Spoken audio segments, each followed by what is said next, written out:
1 Coríntios, capítulo 12, versículo 3. Agora, porém, vocês estão encontrando pessoas que alegam que transmitem mensagens da parte do Espírito de Deus. Como é que vocês podem saber se elas realmente são inspiradas por Deus ou se são embusteiras? É isso. Eu acho muito mais seguro, Marcelene, se eu dobrar o meu joelho, baseado no que eu encontro aqui na Bíblia, e clamar, e Deus me atender, do que chegar num lugar que às vezes está acontecendo até muitas maravilhas, até milagres, e não saber de onde que está vindo aquilo. Você tem coragem de dar um cheque em branco para um desconhecido? Você fala, não, eu vou te dar aqui, assina o cheque em branco e dá na mão do desconhecido. Só porque ele falou que vai fazer um cheque de 100 reais. Não, você falou que vai fazer um cheque de 100 reais só, aí eu vou confiar no você, vou assinar o cheque e pode preencher lá na sua casa o cheque de 100 reais. Você nem conhece a pessoa. Pois é mais ou menos isso que acontece quando alguém chega num lugar, certo? Que fala da palavra de Deus, que fala que é o Espírito de Deus, e que você não conhece aquele lugar nem aquelas pessoas. Porque é a própria Bíblia que está fazendo essa pergunta aqui. Olha de novo aí. Agora, porém, vocês estão encontrando pessoas que alegam que transmitem mensagens da parte do Espírito de Deus. Como é que vocês podem saber se elas são realmente inspiradas por Deus ou se são embusteiras? Como é que você pode saber se aquelas pessoas estão realmente inspiradas por Deus ou se elas são mentirosas? Se elas estão armando, se ali Deus não está operando naquele lugar? Ah, porque os sinais... Menino, velho, sinal é coisa muito perigosa. Você sabe quem coloca a doença? Não é demônio que coloca a doença? Se o demônio coloca a doença, ele pode sair e tirar a doença.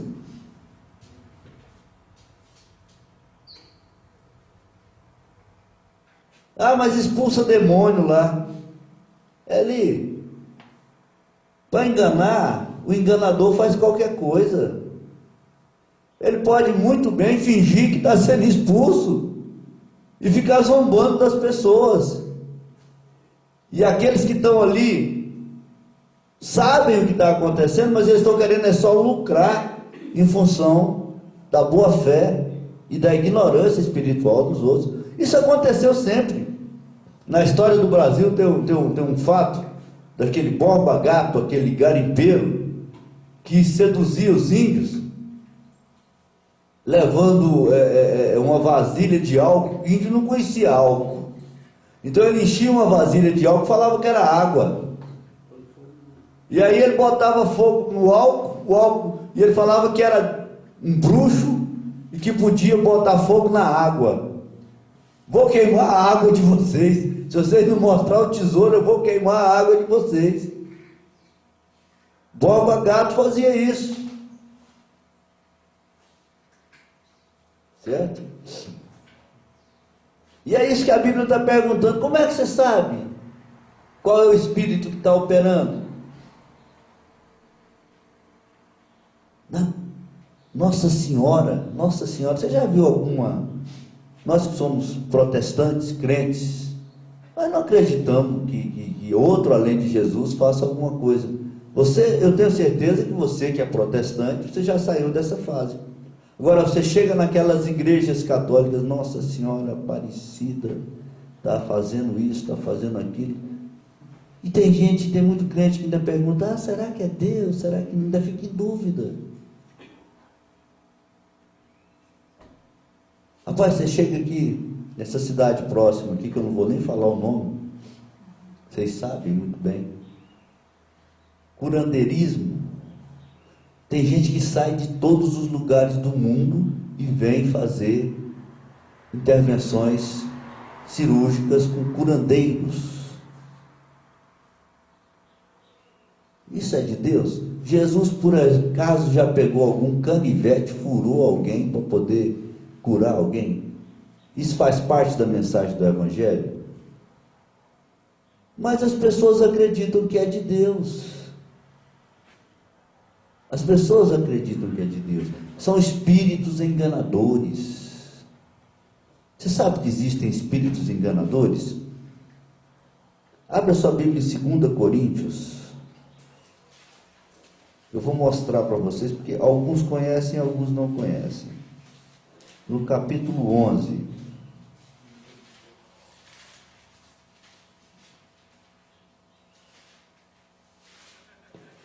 Lê aqui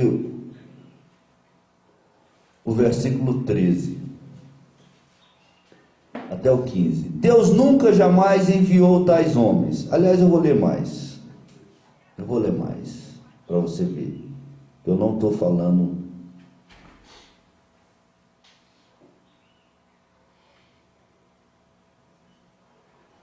Deixa eu ver aqui. Deus nunca jamais enviou tais homens. Eles são uns vigaristas. Ele falando dos falsos profetas, desses enganadores. Depois você lê todo o versículo, o capítulo, porque é muita coisa, eu mudei de ideia, não vou ler não, porque o nosso tempo é curto. Eles são uns vigaristas que enganaram vocês, fazendo pensar que são apóstolos de Cristo. Ainda assim não estou surpreendido. O próprio Satanás pode transformar-se num anjo de luz. Portanto, não é de admirar que os seus servos possam fazer o mesmo. Certo? Parecendo ministros de Deus. No fim, eles receberão todo o castigo que suas obras malignas merecem. Você quer ver mais? A Bíblia, ela é perfeita, ela é autoexplicativa e perfeita. Abre em Mateus no capítulo 7, versículo 21. Mateus 7, 21. Olha aí.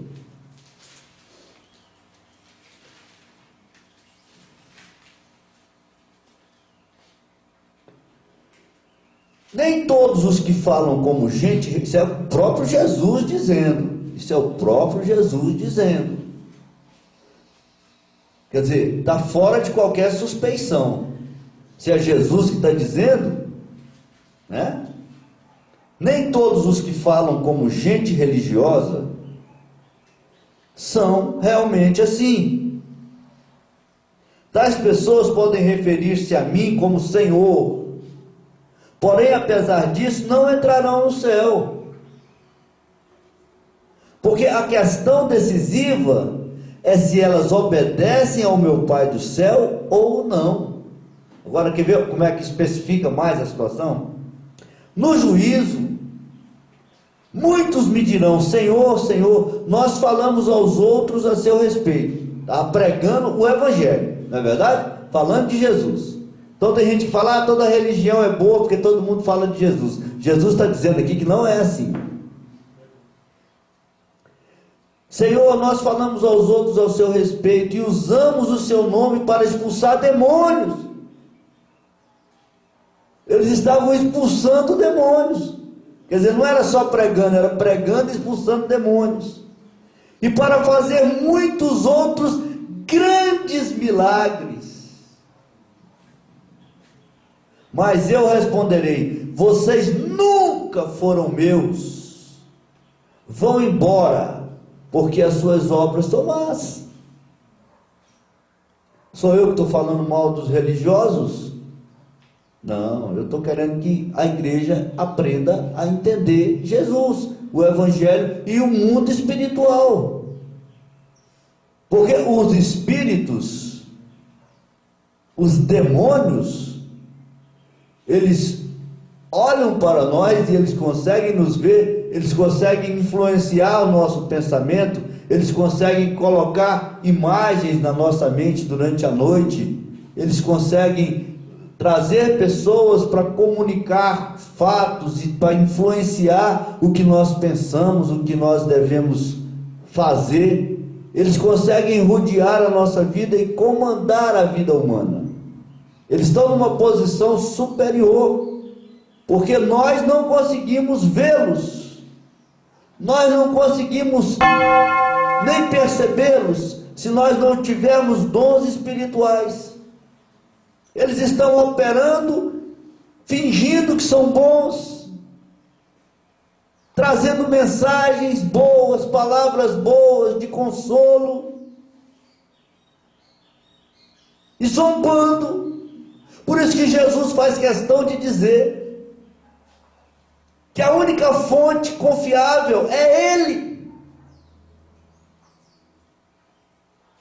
Nada mais além dele, somente Ele. Começa nele, continua com Ele, termina nele. A única segurança que você tem é Jesus, é aquilo que você entende, é aquilo que você conhece, é aquilo que você consegue obter de Jesus. Isso é seguro, é aquilo que está aqui na palavra, ó. Isso é seguro. Aí fala, mas... Porém, a Bíblia, ela precisa de ter uma interpretação coerente e contextual. Porque tem muita coisa que está na palavra, mas está fora do contexto. É muito difícil uma pessoa entender a Bíblia contextualmente. Você sabe por que é difícil, Edna? Porque as pessoas têm muito pouco interesse. Certo? E estudam muito pouco. E nunca é suficiente o que as pessoas sabem. Nunca está compatível com a realidade. E aí, em terra de cego, quem tem um olho é rei. Certo? Então nós precisamos de atentar para isso. A única segurança, a única coisa segura que existe é Jesus. Mas você tem que saber quem é Jesus. Você tem que entender Jesus. Você tem que saber o que Jesus fala, o que Jesus não fala, o que ele aprova, o que ele não aprova. Você tem que saber onde ele está, onde ele não está. E para isso, você precisa disso aqui, ó.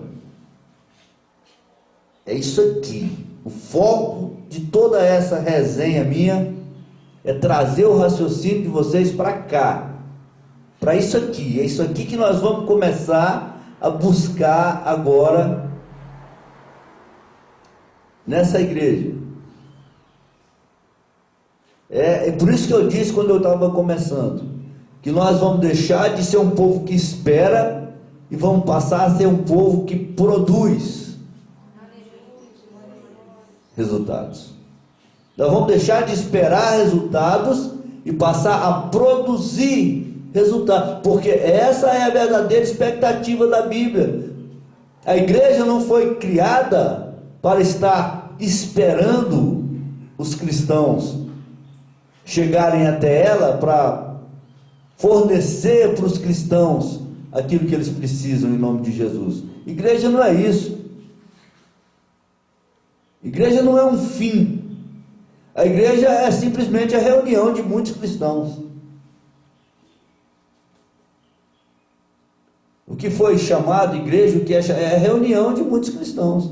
Não é uma casa com um altar. Igreja é o nome do conjunto de cristãos reunidos. Certo? Você não tem que esperar de um lugar. Você tem que produzir para a comunidade. Você acha que sou eu que estou dizendo isso de novo? Mas não sou eu que estou dizendo isso. Eu vou mostrar para você que Eu simplesmente aprendi isso aqui na Bíblia. Olha o versículo 4 desse 1 Coríntios 12. 1 Coríntios 12, 4.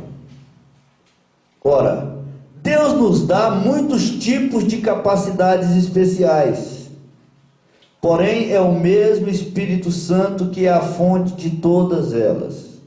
Dá para quem? Paulo está dizendo, Deus dá para os sacerdotes, Deus dá, não, ele está dizendo para a igreja de Coríntios. Para a igreja de Coríntios quer dizer, para aquelas pessoas reunidas ali, que faziam parte daquela comunidade cristã. Há diferentes espécies de serviços a Deus, porém é ao mesmo Senhor que estamos servindo. Há muitos modos pelos quais Deus opera em nossas vidas, porém é o mesmo Deus quem faz a obra em nós e através de todos nós os que lhe pertencemos. O Espírito Santo manifesta o poder de Deus através de cada um de nós como um meio de ajudar a toda a igreja. Paulo estava dizendo para aquele povo reunido ali naquela igreja de Coríntios, certo? Que o Espírito de Deus precisa operar através de cada um deles para fortalecer a todos.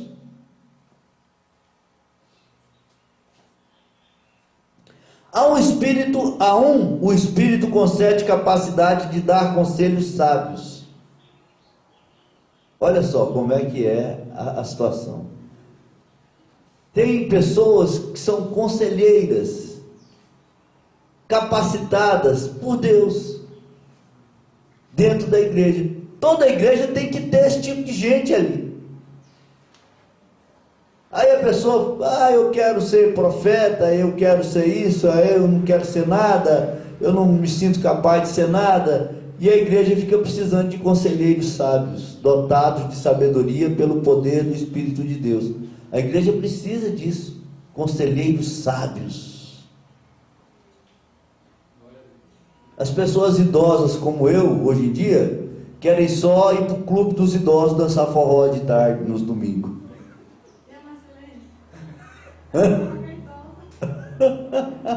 Marcelene é. Certo?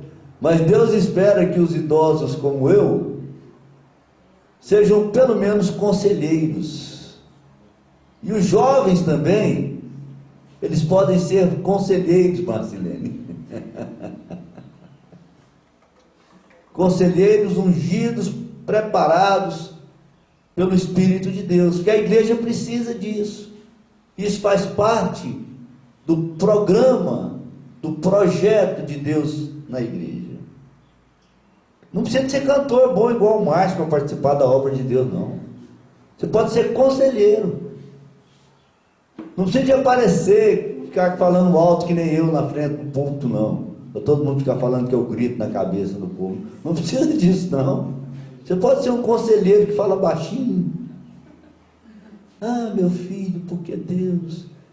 E o Espírito de Deus vai estar usando você, e você vai estar fazendo parte do sistema preparado para a igreja. Certo? Outro pode ser particularmente apto para estudar e ensinar. E este é o seu dom vindo do mesmo Espírito. Pessoas podem ser aptas a estudar e ensinar. Não é todo mundo que precisa de saber tudo, não. Mas tem aquelas pessoas que têm aquela aptidão, que têm aquela capacidade dada por Deus de aprender, e elas têm que ter um lugar na igreja para ensinar. Daqui uns dias eu tenho certeza que eu não vou estar aqui. Vai ter uma pessoa que foi capacitada por Deus para ensinar, porque eu sou pregador. Existe um cara igual o Dr. Roberto, por exemplo. Você já viu a capacidade que aquele homem tem para ensinar as coisas? Não é? Essa igreja precisa de pessoas capacitadas para ensinar. Eu estou aqui porque eu não tenho outra ainda, mas o dia que tiver, eu quero estar aí, aprendendo. Certo? Este é o seu dom, o versículo 9. Ele dá uma fé toda especial a outro, e a outro mais o poder de curar doentes. Você já tinha ouvido falar disso, Lore? Que existe o dom da fé? Pessoas que têm uma fé, uma capacidade de crer, vinda do próprio Deus, porque a fé é uma situação, é uma faculdade inerente à condição humana. Você entendeu? Todo homem tem fé. Tem gente que tem fé na Nossa Senhora, tem gente que tem fé no curador, tem gente que tem fé no chá de crina de cavalo, tem gente que tem fé no amuleto, tem gente que tem fé. Todo homem tem fé. Cachorro não tem fé, mas todo homem tem fé.